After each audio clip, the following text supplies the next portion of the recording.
So, this is the story of the alien from my paper sculpture book, Desktop Gremlins Volume 1. The alien is a smart little mischief maker, and he hides by the cloak of night, and he often takes things that don't belong to him, studying them more closely in his flying saucer. He usually returns the items before the sun rises, but don't be surprised if your ink pen suddenly shoots deadly laser bolts, or complex geometric patterns start to appear in the layer of dust in the corner of your desk. But a wonderful reason to have the alien around is that you suddenly have an excuse for every item you will ever lose. It's not your fault anymore. Before we examine the factometer stats of the alien, let me share some amazing secrets behind the design of this paper sculpture. Once the idea was stuck in my head about making paper toys, I started seeing inspiration all around me. I'm a graphic designer, and I was inventing a new line of car magnets for a client of mine, and I was calling them car tattoos.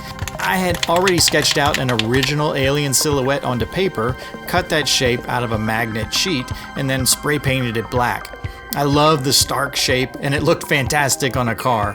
Anyway, I spent some time redrawing the alien shape in full color to make it into a paper sculpture. I knew I wanted to incorporate a retro flying saucer in the design, and I looked for inspiration from some of my favorite old movies like Forbidden Planet and Mars Attacks. But I also wanted to pull that wonderfully creepy green color from the ships in War of the Worlds. I just love that color. Oh, and one other fun fact about this project can be found on the poster that introduces the character.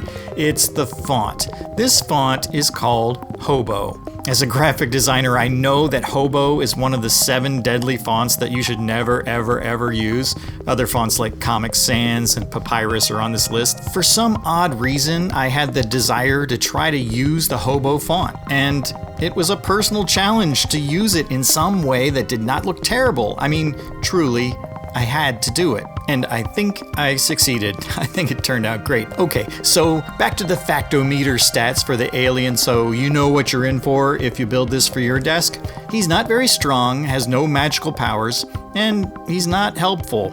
But he sure is high on the danger level and extremely mischievous and smart, so build this at your own risk.